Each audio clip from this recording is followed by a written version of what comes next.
Hello, everybody, and welcome back to the channel. I hope you're doing well this fine day, night, evening, tomorrow, day before. I've kind of gone down the whole Halo 2 and just talk about stuff rabbit hole, but frankly, I really enjoy making these, so, you'll have to bear with me a little bit. It's my channel, I can do what I want.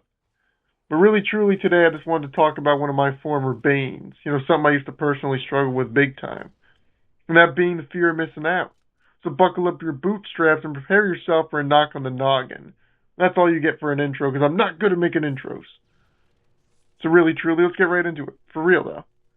Have you ever just been laying in your bed, you refreshed your feed in the middle of the night, and you saw your friends at this lavish little party, or they're out on a dream vacation, getting engaged, the house of their dreams, getting a big opportunity at work, and you feel a little pit in your stomach start to form?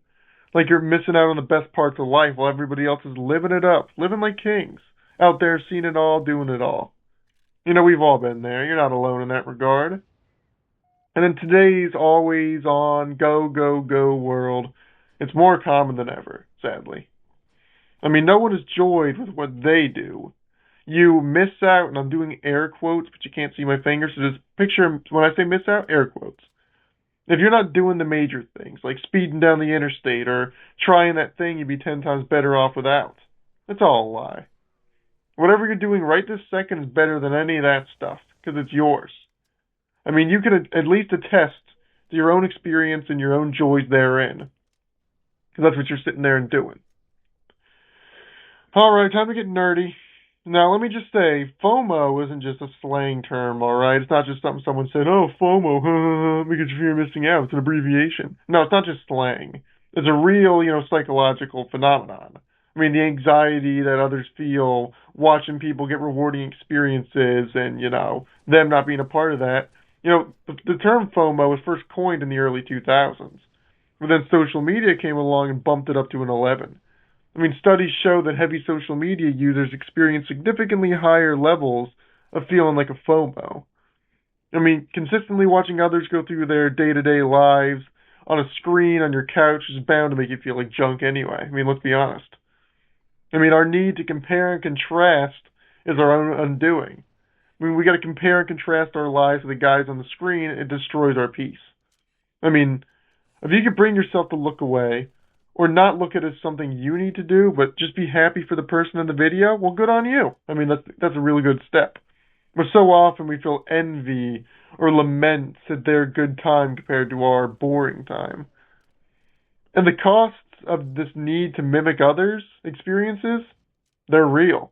I mean, higher anxiety levels, depression, lower self-esteem, poor sleep, often neglecting your own goals and relationships. I mean, you chase experiences so hard, you miss out on the joys right in front of you. Now, where am I going with all this? I mean, I'm ranting and I'm raving, but let's get back to it. I'm highlighting the fact that it's silly. Being a FOMO is silly. At least to me. It feels like a couple of years ago, of course, it wasn't very silly to me. I will admit that's when I was struggling the most. A couple of years back, I didn't think FOMO was very silly. But when I look back on those times, I don't feel bad. Like, I'm not missing out on the great sights and songs of life. I don't feel that hurt anymore. But I guess, what I'm trying to elaborate on is, here's how I got out of that place, right? I thought outside the box. Now I hear you saying, oh, wow, that's really useful. Why didn't I think about that? Thinking outside the box. But hear me out, alright? We've been fed this lie for many years. Been told we need to live fast and party hard while we're young. Do as much as possible. Because if we don't, we're going to get old and we're going to miss out. Like, look back and all we missed out on and be super sad old people. But that's a self-defeating way to think, isn't it?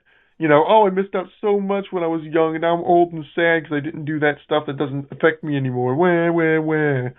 It's like, why do we let culture's view on adolescence and how you should spend your early years dictate how you live your life? Being a FOMO means you're not even in control of your own life. You're looking too far outwards, and that youth you'll be looking back on when you're old, slipping through your fingers in the moment. Stop this dangerous way of thinking if you really want to make it when you're an older fella and not have any regrets. And me personally, I realize that doing nothing at all is preferable to doing the wrong thing, or doing something just because I saw someone else do it and they enjoyed it. That's when I turned from a sad little FOMO to a whimsical little JOMO. That's joy missing out, by the way. I made that up. But I guess what I'm trying to say is, stop letting your joy be dictated by what you're doing. Because you're unhappy idle because you're watching a world travel vlog or a vacation film because, you're bored. You need to reassess your life and your priorities.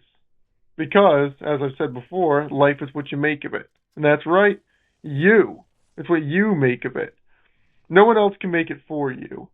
I mean, you're with other people some of the day, but you're with yourself 24/7. So get right with yourself, with your head. And if you're at odds with yourself all the time, then being a FOMO is the least of your worries. But hey, you have to chin up, because being a FOMO isn't really a difficult thing to get out of. You just gotta quit looking on with envy and start looking at yourself instead. Not in an egotistical way or a narcissistic way, just look at yourself. Take your eyes off them and their experiences and focus on you and yours. That's how you quit being a FOMO. And if you made it this far, I thank you. And if you didn't, I still thank you. Have a wonderful day, and God bless.